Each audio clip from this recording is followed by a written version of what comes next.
Please be seated.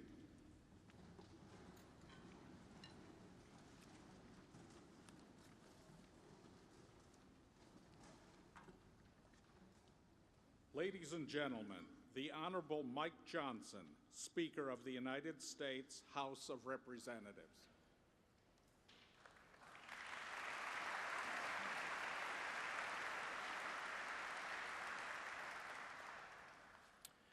Thank you all so much.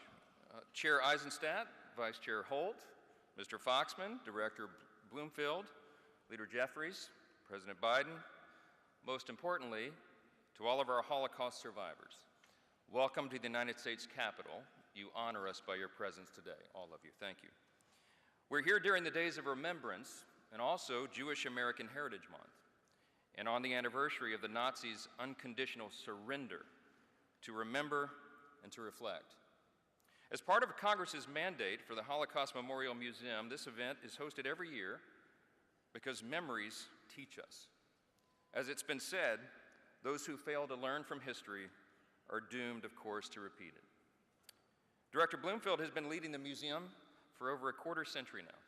And if you have a chance to go on a tour with her and ask her what keeps her going, she'll say something like this, which is a certain truth. Democracy is fragile. We have to remember that. And we're all capable of falling prey to our worst impulses. By the turn of the 20th century, Germany was a thriving democracy. They were on the cutting edge of technology. They had a strong economy. They were highly educated. But that did not stop evil and darkness from overtaking that country. German universities, like those at Strasbourg, were at the heart of Renaissance and intellectual life. But it was at those same elite centers of learning where Jewish faculty and students were suddenly expelled, where anti-Jewish courses were introduced, and where professors performed horrific pseudoscience experiments on Jewish people brought from nearby concentration camps. We remember what happened then, and now today, we are witnessing American universities quickly becoming hostile places for Jewish students and faculty. The very campuses which were once the envy of the International Academy have succumbed to an anti-Semitic virus. Students who were known for producing academic papers are now known for stabbing their Jewish peers in the eyes with Palestinian flags. Faculty who once produced cutting-edge research are now linking arms with pro-Hamas protesters and calling for a global intifada. Administrators who were once lauded by their peers for leadership are now barring Jewish faculty and choosing not to protect their Jewish students. And these Jewish students are physically threatened when they walked on campus as their peers hold posters repeating the Nazi propaganda and the program, The Final Solution. Now is a time for moral clarity, and we must put an end to this madness.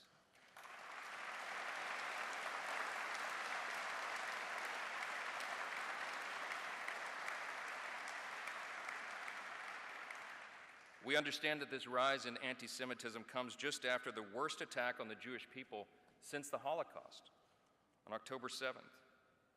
And with our survivors before us, if you close your eyes in the quietness of your own heart, you can almost hear the glass of Jewish storefronts shattered by stormtroopers. You could see fathers being executed at point blank in the ghettos. You can feel a brother's hand slipping out of his sister's as men in uniforms separate them into lines, and they can only mouth to one another, "Everything will be okay," hoping that it would be. You can hear screams coming from the gas chambers. They last for 20 minutes, and then quiet returns, but only for a moment, until a whip cracks another Jewish back. The most depraved parts of humanity are heard in the shouts of little girls and seen in the rings of blue smoke. And then you reopen your eyes, hoping the memories of that nightmare will finally go away. But now you're met with new images of young Jewish girls gunned down at a music festival. Infants once held tightly in their mother's arms are thrown into ovens and cooked alive. Little boys are murdered by men carrying black, red, and green flags. Elderly women are raped, not by men speaking German, but Arabic. The wail of children pierces through nearby gunfire, a cry that only comes from watching a father being slaughtered. And across Israel, bodies are burned beyond recognition. Just as in 1940, this violence was perpetrated by those who hate the Star of David. It is uncomfortable for us to be so graphic, but we must be graphic right now because the threat of repeating the past is so great. We have to remember, we have to look evil directly in the face because some things are so wrong. Some are trying to downplay and justify what happened on October 7th. Some are even blaming Israel for the barbaric, inhuman attacks. There are some who would prefer to criticize Israel and lecture them on their military tactics. They would rather do that than punish the terrorists who perpetrated these horrific crimes. In Israel's greatest moment of need, when it is quite literally fighting for its existence as a nation, we have to do all that we can, everything within our power, to ensure that evil does not prevail.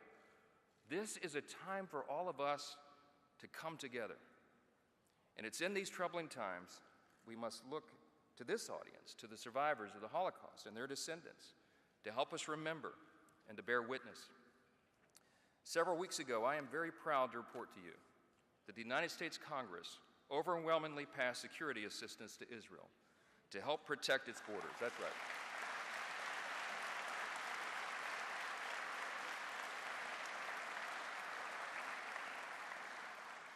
We did that together, and we did it because it was the right thing to do. We did it to help Israel protect its borders, to fend off threats from Iran and Hamas and Hezbollah and all the proxies. I was proud to pass that package after months of conversations with Prime Minister Netanyahu, with the ambassadors and all the people there who are trying to defend their nation against the threats that are facing them. And now I think it's very important that we deliver that critical assistance without any delay at all.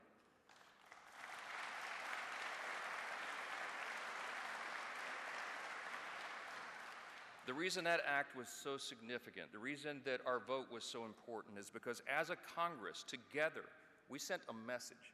We bore witness to the past and we told the world, Israel and the Jewish people are not alone.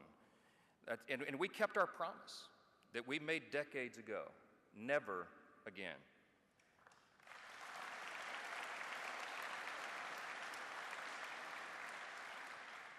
In my hometown of Shreveport, Louisiana, there's a sweet lady named Rose Van Tyne. She bore witness to what she saw in Auschwitz, and she's gone into classrooms and she's taught new generations of students about the horrors of the Holocaust.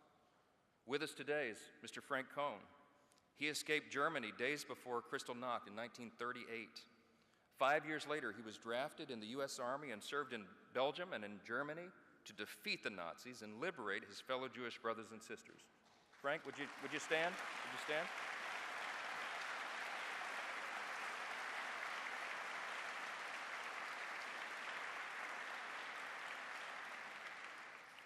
Today, we emulate folks like Rose and Frank and all those in this audience who witnessed the great horrors of the 20th century. And we also recommit to the decades-old promise, never again. All of us commit to that, never again. When our government knew what was happening to the Jewish people, when the Axis powers were aligning and invading, we chose to respond only after freedom was lost. Not today. Today, we must act decisively in this moment. And we must teach the next generation. Correct those who deny the facts of the Holocaust or October 7.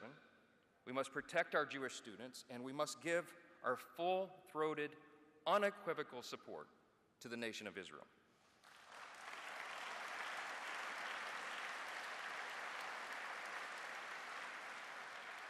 And we must, all of us, together, call out anti-Semitism in all of its forms without equivocation and without delay.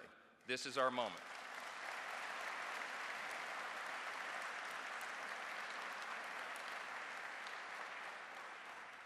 We meet today with the horrific memories of October 7 and with the Holocaust in our mind, knowing that democracy really is so fragile.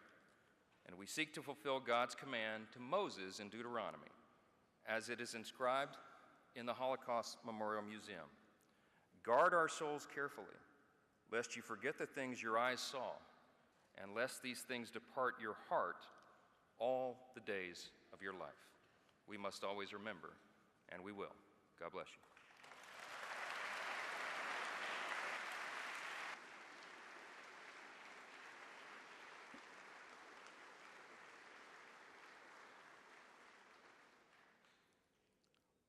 Ladies and gentlemen, the Honorable Hakeem Jeffries, Democratic Leader of the United States House of Representatives.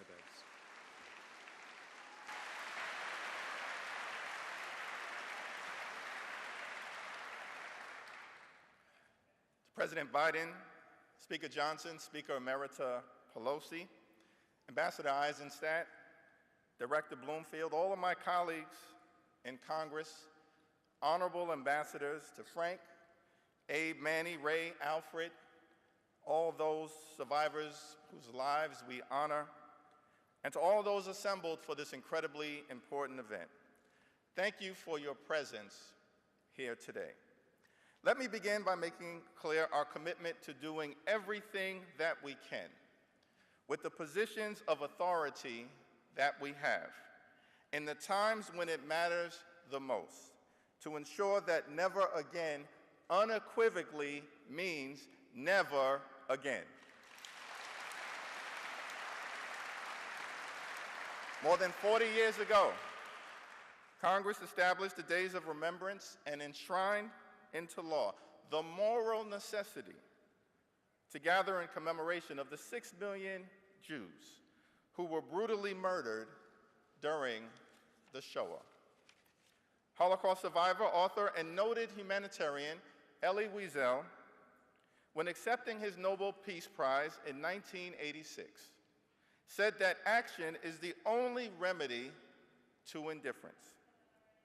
And he made clear that indifference is the most insidious danger of all. This is a day for remembrance and action, a day to honor the memory of all those murdered by the evil Nazi regime. It's a day to honor the Holocaust survivors like Eva Cooper from New York City, and so many others who endured and escaped unconscionable atrocities. It's a day to recommit to the struggle against indifference.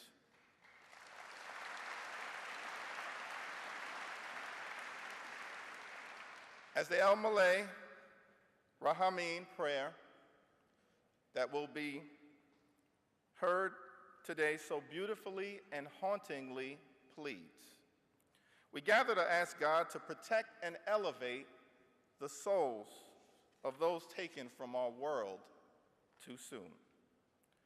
We are also here exactly 7 months to the day of the horrific atrocities committed by Hamas on 10/7, the largest loss of Jewish life on a single day since the Holocaust.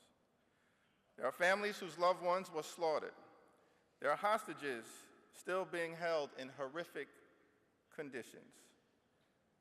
And we are witnessing a deeply disturbing rise in anti-Semitism on campuses throughout the country and in the world. This is a very searing time for the Jewish community. Systematic oppression has been a reality of Jewish life for thousands of years, having to endure expulsions, pain, pogroms, persecution, prejudice, and the horrors of the Holocaust, a previously unthinkable crime against humanity.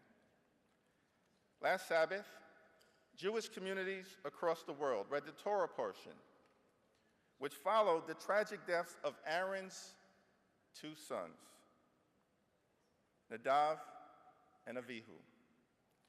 During this moment of great vulnerability, Aaron receives instructions from God that he, as the high priest, must carry out during the Yom Kippur service.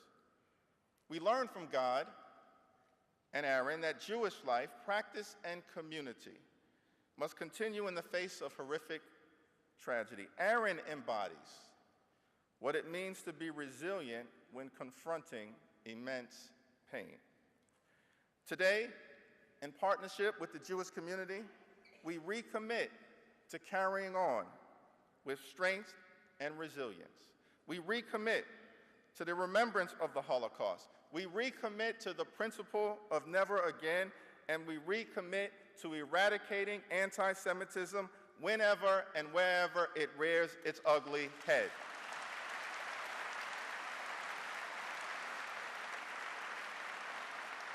As we lift up the spirit and memory of all who perished during the Holocaust and honor the survivors with us today, let us always place irreversible determination over indifference. The effort to combat anti-Semitism is not a Democratic issue or a Republican issue. It's an American issue. We must crush anti-Semitism along with racism and sexism, Islamophobia, xenophobia, homophobia, and all other forms of hatred together. That's the American way. Together. And together, we will defeat anti-Semitism with the fierce urgency of now. That's a moral necessity. God bless each and every one of you. God bless the survivors. May God bless the United States of America.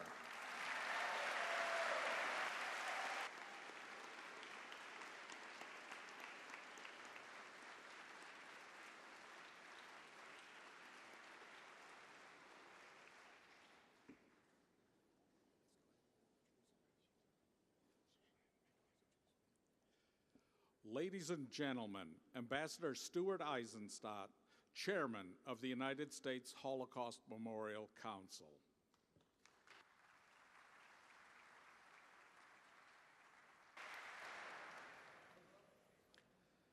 For the Jewish community in our country and around the world, these solemn days of remembrance come at a particularly fraught time. The unimaginable has become a reality before our eyes. What would the 6 million victims of the Holocaust, murdered because of a Nazi racial ideology rooted in historical anti-Semitism, think about its revival in the United States in the 21st century? In the United States, whose brave soldiers defeated Hitler's Nazi regime and, along with our allies, liberated the concentration camps. What do the aging eyewitnesses, the 245,000 Holocaust survivors around the world, almost 40,000 in our own country, think when they witness a rise of anti-Semitic outbursts, harassment, threats, and violence on our campuses, in the land of the free and the home of the brave, evoking what they witnessed as young girls and boys in Nazi-occupied Europe? What do they make of the fact that for the last several years before October 7th, police guards were necessary at synagogues and Jewish day schools and community centers?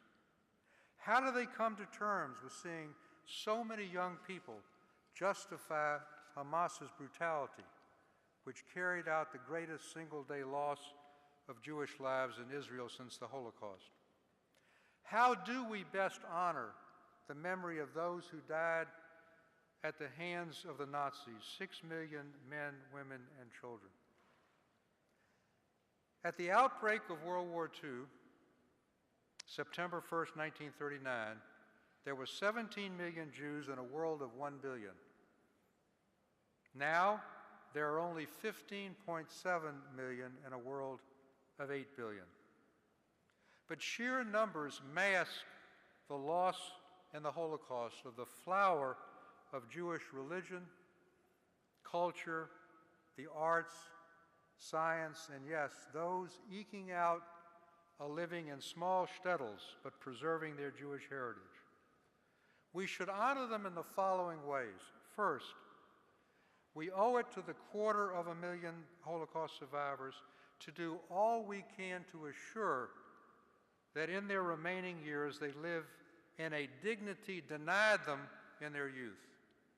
And yet, despite generous reparations payments by post-war Germany, which I've helped negotiate, those going back to 1952, today 90%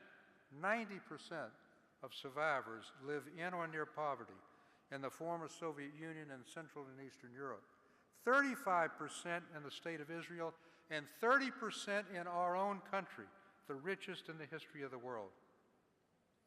Joe Biden, when he was Vice President, championed a U.S. government program to help survivors. But we all owe it to aging survivors to do more to assure that they are well taken care of.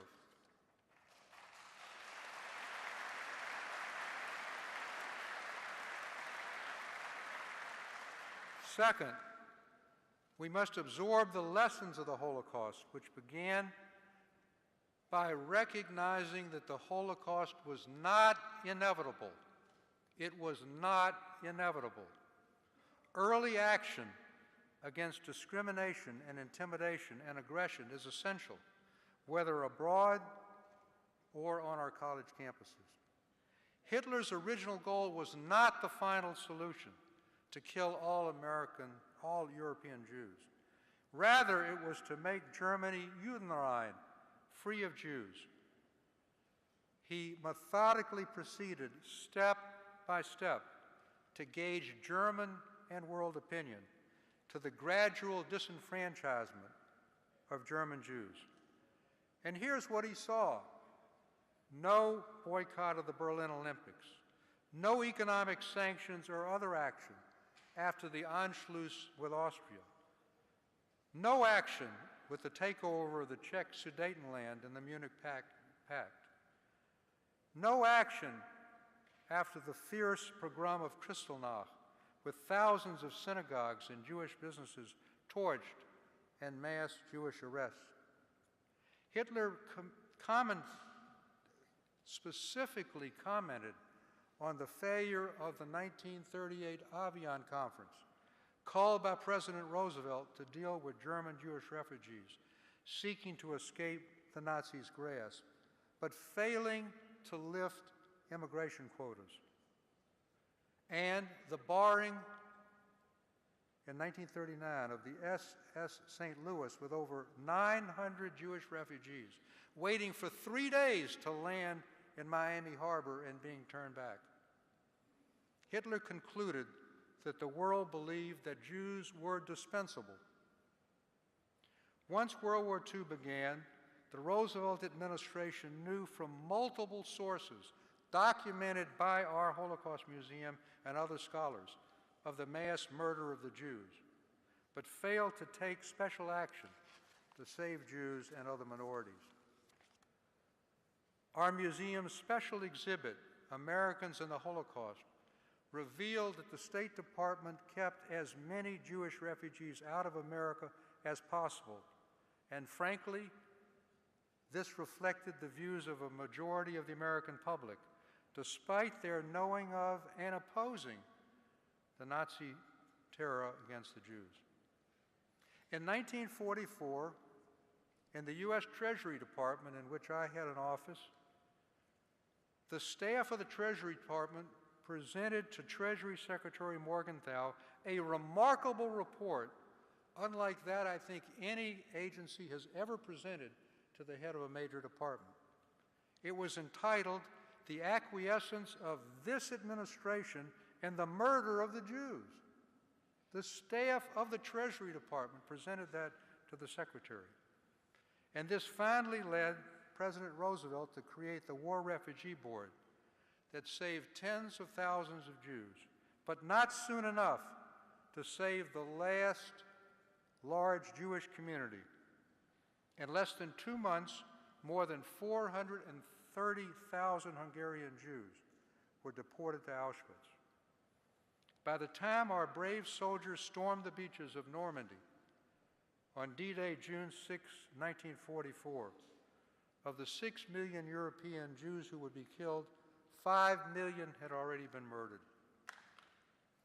President Biden and the bipartisan leadership of the Congress, with the leadership of the Speaker of the House, Speaker Johnson, Minority Leader Jeffries, and the Senate, are to be congratulated for taking the lessons to heart of World War II and the Holocaust about the threat of unchecked aggression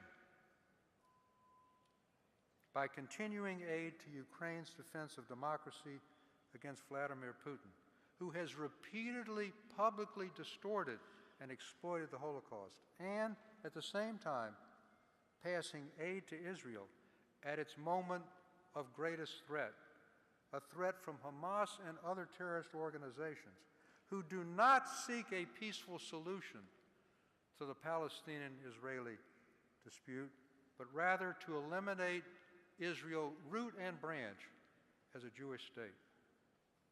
At home, the Biden administration launched last year, well before October 7th, the nation's first national strategy to counter anti-Semitism, involving all federal departments and agencies. And just a few days ago, again with the leadership, bipartisan, of the Speaker and the leader, the House of Representatives passed the Bipartisan Anti-Semitism Awareness Act to clarify the definition of anti-Semitism. We thank you.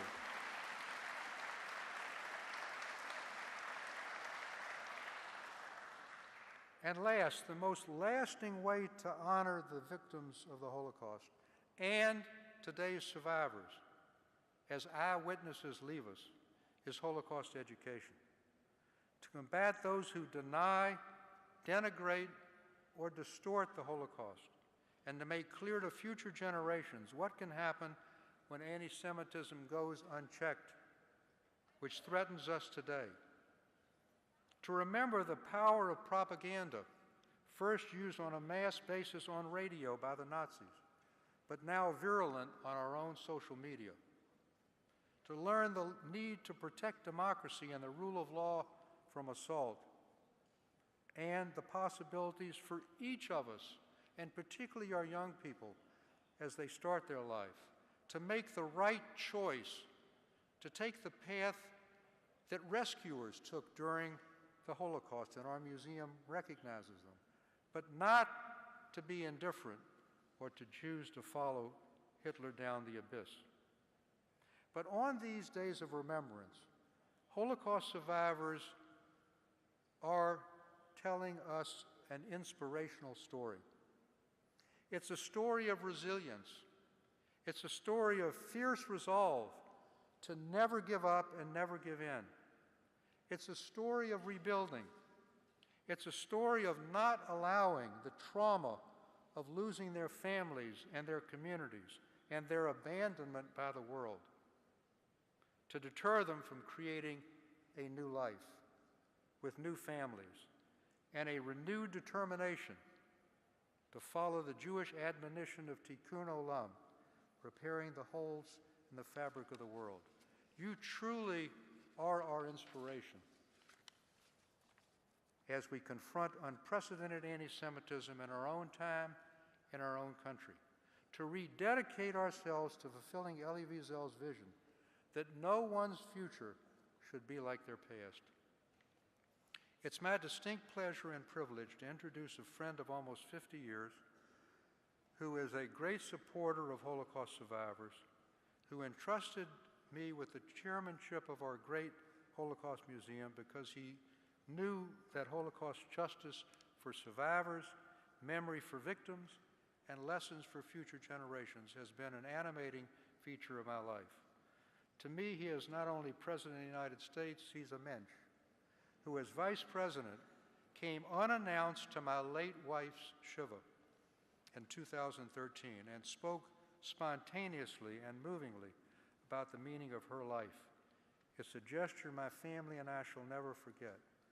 Ladies and gentlemen, Mr. Speaker, Leader Jeffries, members of Congress, dignitaries, and most especially Holocaust survivors, the President of the United States, Joe Biden.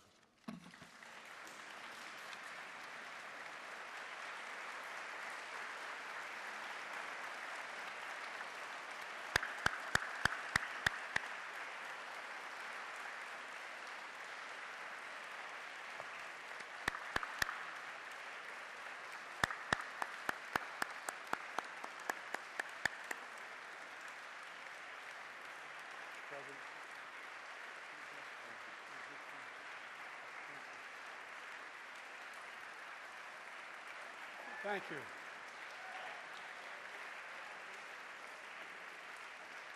Thank you, and please. Thank you, Stu Eisenstadt, for that introduction, for your leadership in the United States Holocaust Memorial Museum. You're a true scholar and statesman and a dear friend. Speaker Johnson, Leader Jeffries, members of Congress, and especially the survivors of the Holocaust. My mother here, she'd look at you and say, God love you all. God love you all.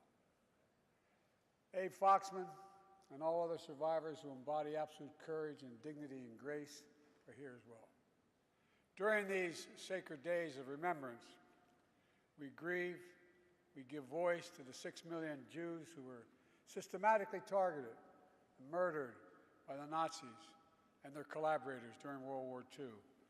We honor the memory of victims, the pain of survivors, the bravery of heroes who stood up to Hitler's unspeakable evil, and we recommit to heading and heeding the lessons that one of the darkest chapters in human history, to revitalize and realize the responsibility of never again. Never again, simply translated for me, means never forget. Never forget. Never forgetting means we must keep telling the story. We must keep teaching the truth.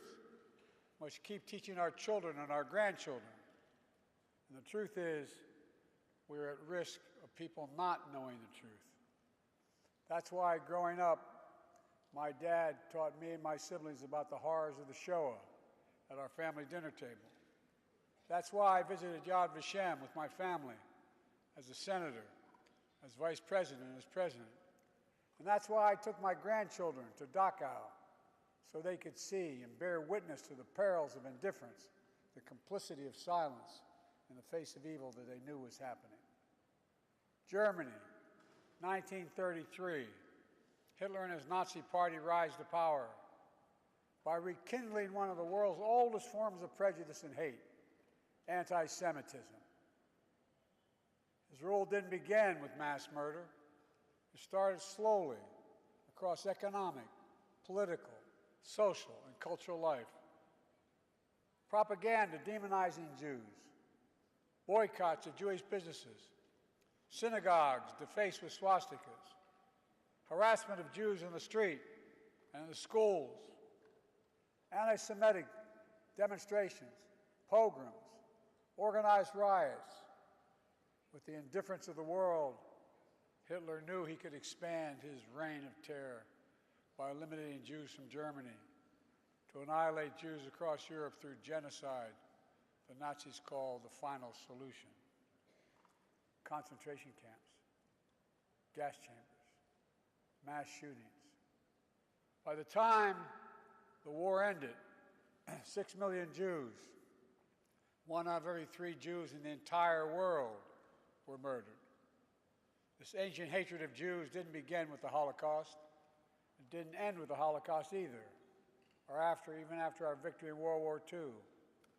This hatred continues to lie deep in the hearts of too many people in the world, and it requires our continued vigilance and outspokenness.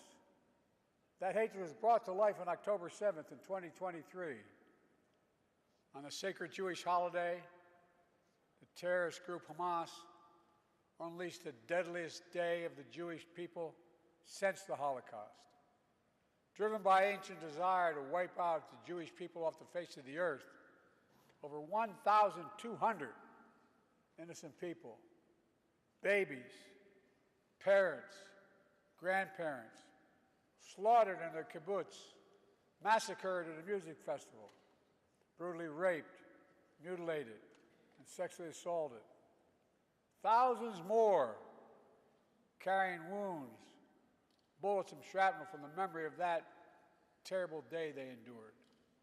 Hundreds taken hostage, including survivors of the Shoah. Now, here we are, not 75 years later, but just 7.5 months later. And people are already forgetting. They're already forgetting that Hamas unleashed this terror. It was Hamas that brutalized Israelis. It was Hamas who took and continues to hold hostages. I have not forgotten, nor have you, and we will not forget.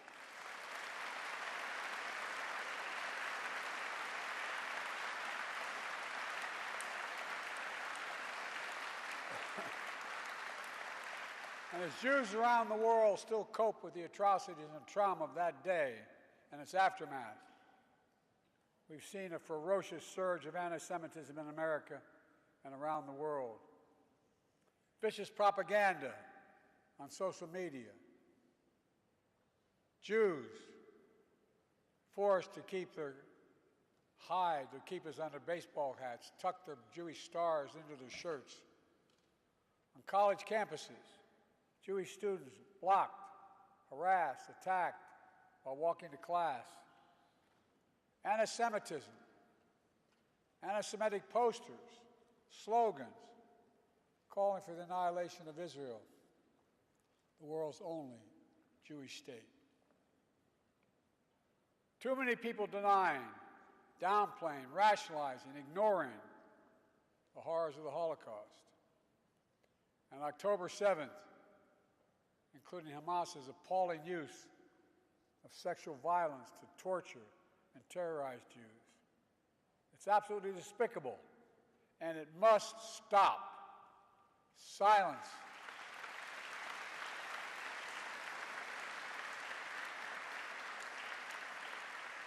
Silence and denial can hide much, but it can erase nothing.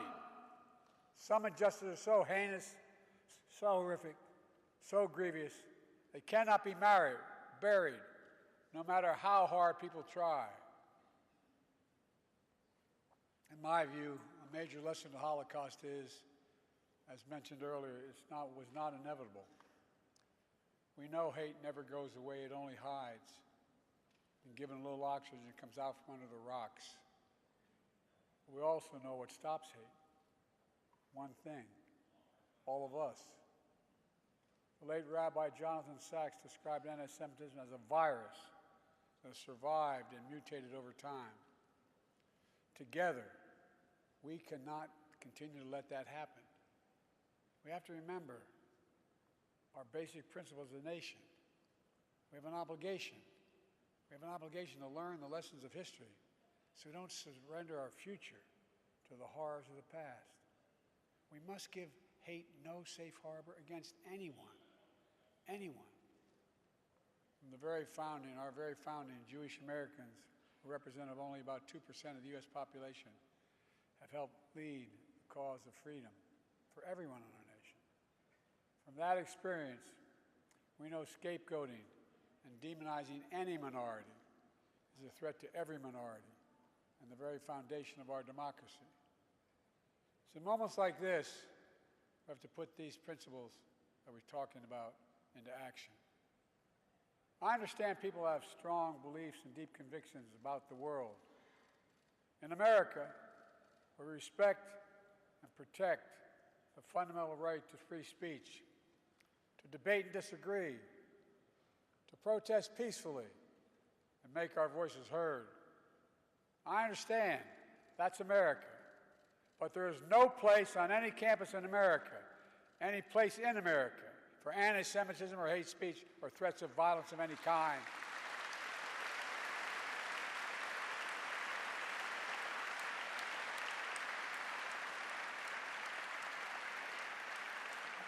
Whether against Jews or anyone else, violent attacks, destroying property is not peaceful protest. It's against the law. And we are not a lawless country. We're a civil society. We uphold the rule of law. And no one should have to hide or be brave just to be themselves.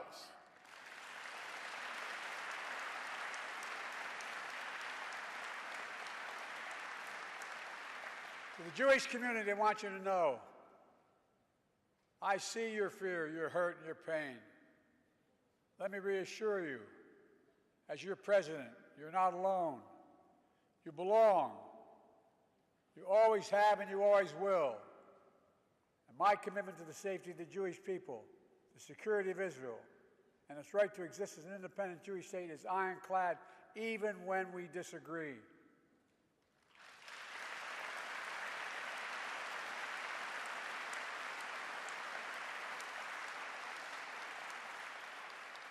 My administration is working around the clock to free remaining hostages. Just as we have freed hostages already, and will not rest until we bring them all home.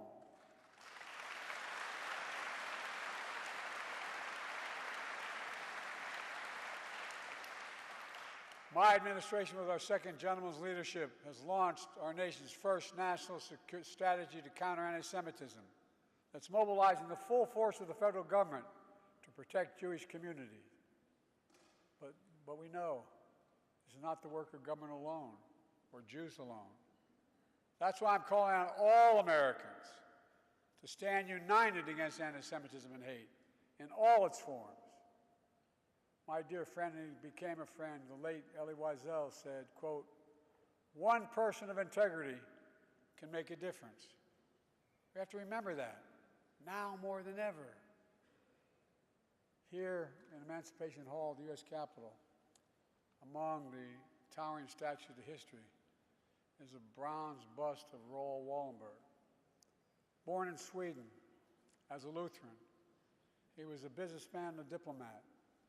While stationed in Hungary during World War II, he used diplomatic cover to hide and rescue about 100,000 Jews over a 6-month period. Among them was a 16-year-old Jewish boy who escaped a Nazi labor camp. After the war ended, that boy received a scholarship from the Hillel Foundation to study in America. He came to New York City penniless, but determined to turn his pain into purpose, along with his wife, also a Holocaust survivor. He became a renowned economist and foreign policy thinker. eventually making his way to this very Capitol on the staff of a first-term senator. That Jewish refugee was Tom Lantos, and that senator was me. Tom and his wife Annette and their family became dear friends to me and my family. Tom would go on to become the only Holocaust survivor ever elected to Congress, where he became a leading voice on civil rights and human rights around the world. Tom never met Raoul, who was taken prisoner by the Soviets, never to be heard from again. But through Tom's efforts, Raoul's bust is here in the Capitol. He was also given honorary U.S. citizenship, only the second person ever after Winston Churchill.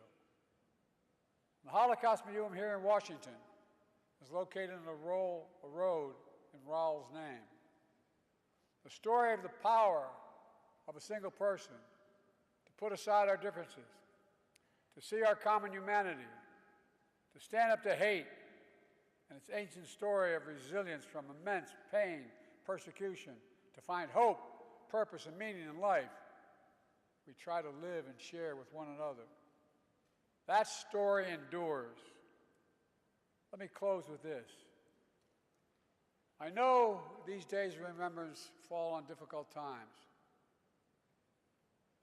We all do well to remember. These days also fall during the month we celebrate Jewish American heritage. A heritage that stretches from our earliest days to enrich every single part of American life today. Great Jewish American, named Tom Lantos, used the phrase, "The veneer of civilization is paper thin." We are its guardians, and we can never rest. My fellow Americans, we must be those guardians. We must never rest. We must rise against hate, meet across the divide, see our common humanity, and God bless the victims and survivors of the Shoah. May the resilient hearts, the courageous spirit, and the eternal flame of faith of the Jewish people forever shine their light on America and around the world. Pray God. Thank you all.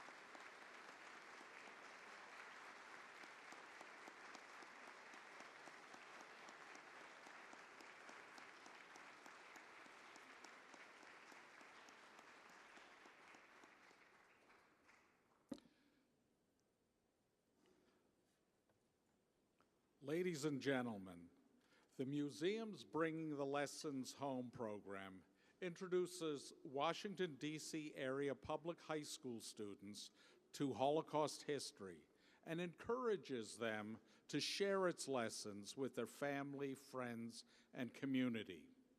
Now in its 30th year, over 900 students from over 130 schools have completed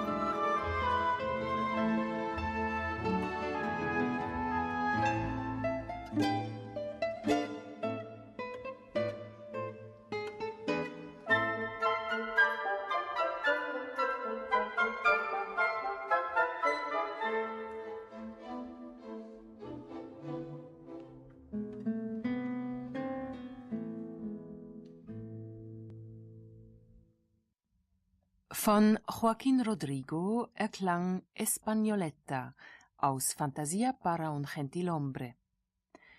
Joseph Pons dirigierte das Orchester Ciudad de Granada. Der Gitarrist war Marco Socias. Radio Swiss Classic